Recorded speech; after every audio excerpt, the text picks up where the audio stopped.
오늘 우리에게 주신 하나님의 말씀은 구약성경 창세기 4장 26절 말씀입니다. 셋도 아들을 낳고 그의 이름을 에노스라 하였으며 그때 사람들이 비로소 여호와 이름을 불렀더라. 아멘. 창세기 1장은 하나님의 천지창조에 대하여 이야기합니다. 2장은 하나님께서 사람을 창조하신 것에 대한 구체적인 설명과 사람을 위해 에덴 동산을 만드신 것에 대하여 이야기합니다. 3장은 인간의 범죄장으로 아담과 하와는 선악을 알게 하는 나무의 열매를 따서 먹지 말라라는 하나님의 말씀을 귀로만 들었을 뿐 삶으로 행하지 않았습니다. 그 결과 하나님의 말씀에 불순종하여 선악을 알게 하는 열매를 따서 먹고 죄인이 되어 에덴 동산을 잃어버렸습니다. 또한 지난주에 살펴본 창세기 4장은 아담과 하와의 범죄로 세상에 죄가 들어온 후 아담과 하와의 첫째 아들 가인이 동생 아벨을 죽이는 인류 최초의 살인죄에 대하여 이야기하고 있습니다. 가인은 분노를 다스리지 못함으로 동생을 죽일 뿐만 아니라 동생 아벨을 찾으시는 하나님을 향해 자신은 모르는 일이라며 시체면을 떼기도 했습니다. 이처럼 죄는 하나님과 인간의 관계뿐만 아니라 사람과 사람의 관계까지 철저하게 깨뜨렸습니다. 그래서 하나님께서는 죄를 멀리하라고 말씀하신 것입니다. 오늘 보면 창세기 4장 16절부터 26절은 크게 가인의 자손과 셋의 자손에 대한 내용으로 이루어져 있습니다. 먼저 16절부터 24절까지는 가인의 자손들, 특히 그의 5대 손인 라멕과 관련된 이야기가 중심으로 이루고 있고 이후 25절과 26절은 셋의 자손인 에노스에게 초점이 맞춰져 있습니다. 가인의 자손 라멕에 대하여 성경은 다음 같이 증가합니다. 창세기 4장 19절입니다. 라멕이 두 아내를 맞이하였으니 하나의 이름은 아다요 하나의 이름은 실라였더라. 성경은 라멕이 아다와 실라라는 두 아내를 맞이하였다라고 증가합니다. 아다의 이름의 뜻은 장식이라는 뜻이며 실라라는 이름의 뜻은 그림자 혹은 심벌주라는 뜻으로 둘 다 외적인 아름다움과 관련이 있습니다. 하나님께서는 인간을 창조하실 때 한 남자를 위해 한 여자를 창조하시고 둘이 한 몸을 이루도록 계획하셨습니다. 하지만 라멕의 경우 하나님의 창조 섭리를 무시하고 안목의 정욕과 육신의 정욕에 빠져 인류 최초로 일부 다처제를 시작한 사람이 되었습니다. 그는 하나님 주신 말씀과는 위반된 인생을 살아가고 있었던 것입니다. 창세기 4장 23절, 24절입니다. 라멕의 아내들에게 이르되 아다와 실라여 내 목소리를 들으라. 라멕의 아내들이여 내 말을 들으라. 나의 상처로 말미암아 내가 사람을 죽였고 나의 상함으로 말미암아 소년을 죽였도다. 가인을 위하여는 벌이 7배일진데 라멕을 위하여는 벌이 77배이리로다 하였더라. 이 구절은 라멕이 그의 아내들 앞에서 부른 노래로 일명 칼의 노래라고 불립니다. 라멕은 그가 고백한 것처럼 사람을 죽인 살인자입니다. 그런데 라멕이 사람을 죽인 이유가 무엇입니까?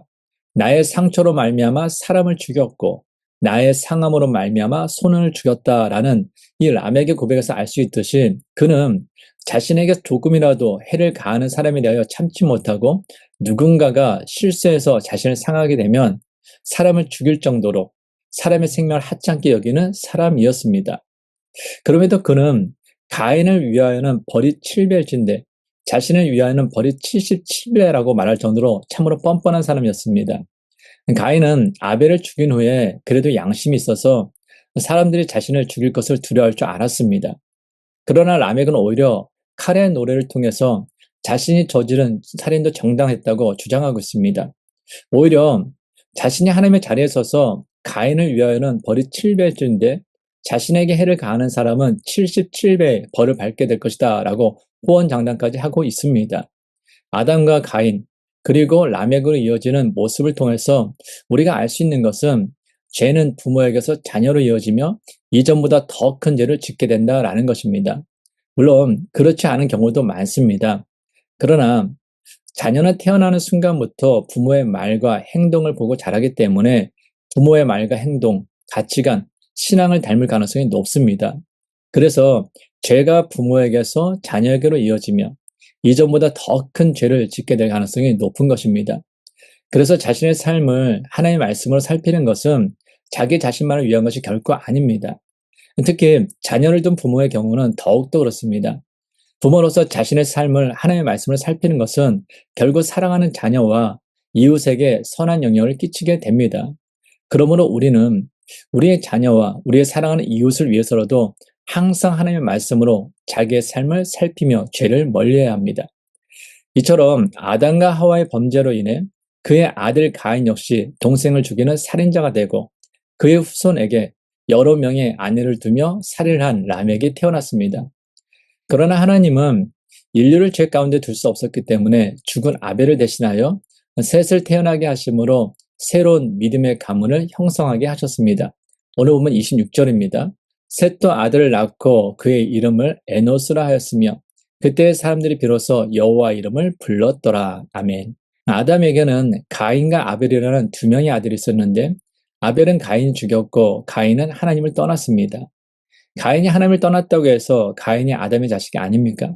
육체적으로는 여전히 아담의 자손입니다. 그런데 성경의 계보를 기록한 역대상 1장 1절은 아담, 셋, 에노스 이렇게 기록하고 있습니다. 즉 아담의 계보에 가인도 없고 아벨도 없습니다. 이것은 아벨은 하나님께 올라갔고 가인은 하나님께서 믿음의 족보에서 제외시켰다라는 의미입니다.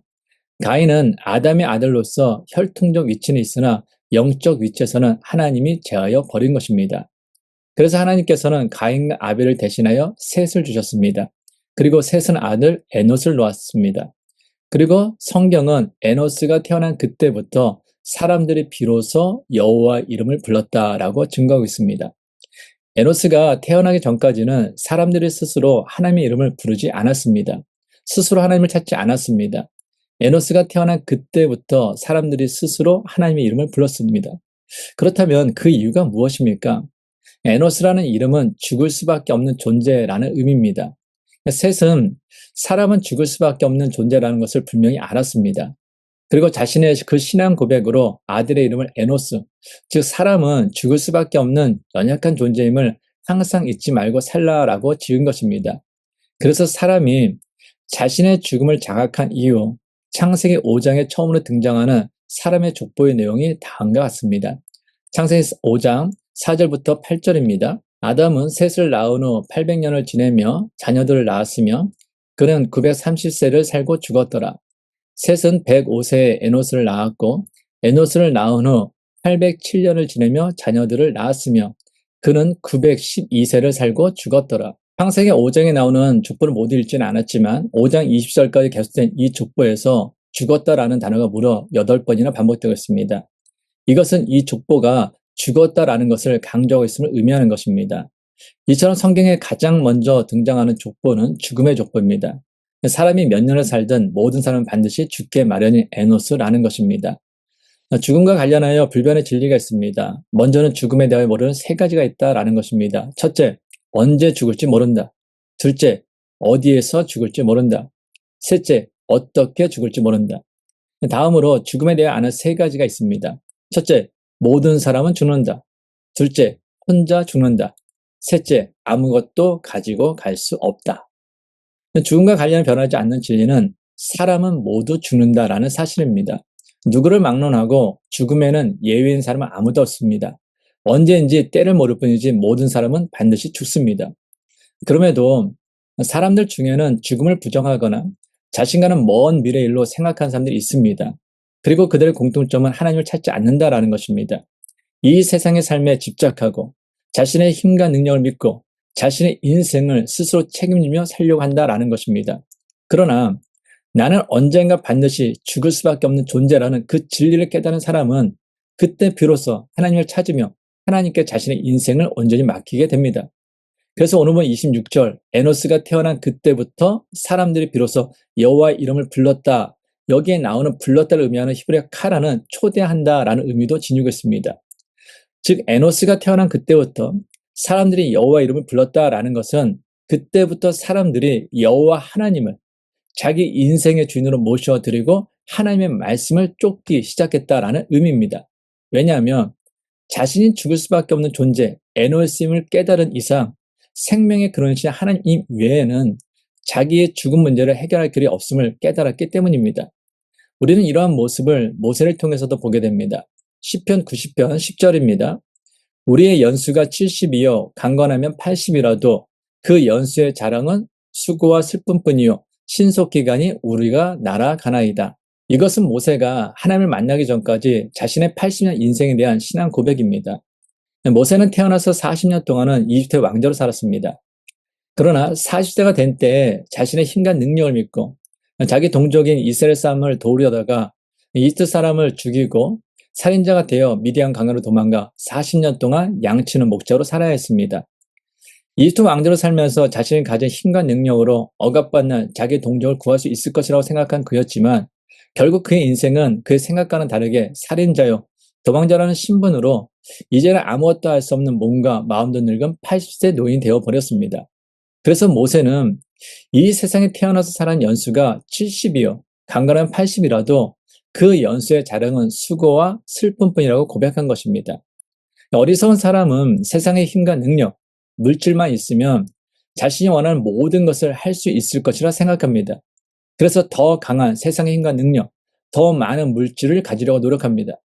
그러나 자신이 세상의 힘과 능력, 물질을 소유하는 것이 아니라 결국에는 세상의 힘과 능력, 물질의 노예가 되어 일평생을 수고와 슬픔뿐인 삶을 살고 맙니다. 모세의 고백처럼 신속히 날아가는 것처럼 짧아도 너무나 짧은 그 인생을 세상의 힘과 능력, 물질을 쫓는 데 낭비하고 마는 것입니다. 그러나 하나님을 인생의 주인으로 삶으면 그 삶이 전혀 달라집니다. 시편 90편 14절부터 16절입니다. 아침에 주의 인자하심이 우리를 만족하게 하사 우리를 일생 동안 즐겁고 기쁘게 하소서. 우리를 괴롭게 하신 날수대로와 우리가 화를 당한 연수대로 우리를 기쁘게 하소서. 주께서 행하신 일을 주의 종들에게 나타내시며 주의 영광을 그들의 자손에게 나타내소서. 아멘. 이 구절은 모세가 80세에 호렙산의 산을 만난 이후 하나님을 인생의 주인으로 삼기 시작한 이후의 삶에 대한 고백입니다. 하나님을 인생의 주인으로 삼으니 이전과는 달리 만족하며 즐겁고 기쁜 삶이 시작되었다라는 것입니다. 하나님을 인생의 주인으로 삼으니 이전에 자신을 괴롭게 하고 또한 힘들게 했던 그 모든 일까지도 이제 모두 합력하여 선을 이루며 기쁘게 하는 삶이 시작되더라는 것입니다. 그래서 모세는 하나님을 만나고 하나님을 인생의 주인으로 삼은 이후 어떤 고난이나 어려움을 당해도 세상의 힘과 능력을 의지하는 것이 아니라 오직 하나님께 나아가 기도하며 하나님을 의지하는 삶을 살았습니다. 이처럼 자신이 죽을 수밖에 없는 연약한 존재라는 그 사실을 깨달은 사람은 인생을 바라보는 시각이 달라지고 삶이 달라집니다. 그래서 성경은 지혜로운 사람의 마음은 초상집에 가 있고 어리석은 사람의 마음은 잔치집에 가 있다라고 말씀한 것입니다. 그러므로 우리는 죽을 수밖에 없는 연약한 존재라는 그 사실을 기억함으로 하나님을 인생의 주인으로 삼고 하나님을 의지하며 살아가야 합니다. 그런데 우리가 죽음과 관련하여 잊지 말아야 할 사실이 있습니다.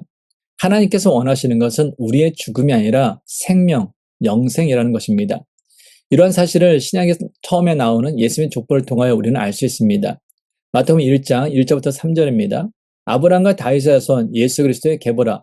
아브라함이 이삭을 낳고 이삭은 야곱을 낳고 야곱은 유다와 그의 형제들을 낳고 유다는 다말에게서 베레스와 세라를 낳고 베레스는 헤스론을 낳고 헤스론은 람을 낳고 마태복음 1장 15절 16절입니다.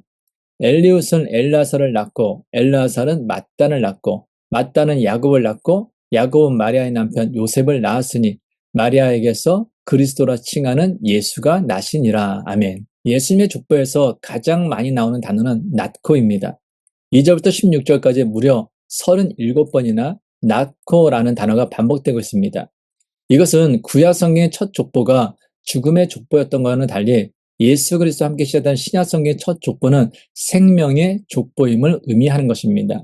그리고 이것은 우리 인간이 죽을 수밖에 없는 연약한 존재인 에노스이지만 예수 그리스도 안에서는 새로운 생명으로 거듭날 수 있음을 의미하는 것입니다. 왜냐하면 예수 그리스도 안에 참 생명이 있기 때문입니다. 요한복음 14장 6절입니다. 예수께서 이르시되 내가 곧 길이요 진리요 생명이니 나로 말미암지 않고는 아버지께로 올 자가 없느니라. 아멘. 예수님만이 죽음이 아닌 영원한 생명에 이르는 길이요 진리입니다. 그래서 성경은 생명이신 예수님을 믿음으로 예수님 안에서 영원한 생명을 얻게 하기 위하여 기록된 하나님의 말씀입니다. 요한복음 20장 31절입니다. 오직 이것을 기록함은 너희로 예수께서 하나님의 아들 그리스도였음을 믿게 하려 함이요 또 너희로 믿고 그 이름을 힘입어 생명을 얻게 하려 함이니라. 아멘. 예수님의 십자가 죽음은 죄로 인해 죽을 수밖에 없는 연약한 존재인 우리를 대신한 죽음입니다.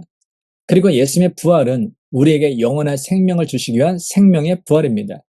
그래서 예수님을 나를 죄에서 구하는 그리스도로 믿는 사람은 예수 그리스도 안에서 죄 사함의 기쁨, 예수 그리스도와 함께 부활의 기쁨, 영원한 생명의 기쁨을 누리게 됩니다. 그러므로 우리는 예수 그리스도를 믿음으로 영원한 생명을 얻은 믿음의 사람들로서 진리 안에서 예수님과 함께 날마다 이 세상을 살아가야 합니다. 그리고 아직 예수를 믿지 않는 사람들에게 인류의 죄를 짊어지고 십자가를 지신 예수 그리스도로 전함으로 죄로 인하여 죽을 수밖에 없는 연약한 사람들을 예수 그리스도 안에서 영원한 생명을 얻도록 인도해야 합니다. 하나님 아버지, 우리는 언젠가는 반드시 죽을 수밖에 없는 연약한 존재입니다. 그럼에도 어리석은 저희는 세상의 힘과 능력, 물질만 있으면 내가 원하는 모든 것을 할 수 있을 것이라 착각하며 더 강한 세상의 힘과 능력, 더 많은 물질을 가지려고 노력하다가 오히려 세상의 힘과 능력, 물질의 노예가 되어 수고와 슬픔뿐인 삶을 살아갈 때가 많았음을 고백합니다. 그러나 이제는 죽을 수밖에 없는 연약한 존재라는 사실을 인정하고 하나님을 인생의 주인으로 삼고 하나님만을 의지하며 살아가게 하옵소서. 이제는 우리 주 예수 그리스도의 은혜와 하나님의 크신 사랑과 성령의 교통하심이 죽을 수밖에 없는 연약한 존재라는 사실을 인정하고 하나님의 인생의 주인으로 삼고 하나님만을 의지하며 살아가기 원하는 모든 하나님의 사람들 위해 이제부터 영원까지 함께 하시기를 간절히 축원하옵나이다. 아멘.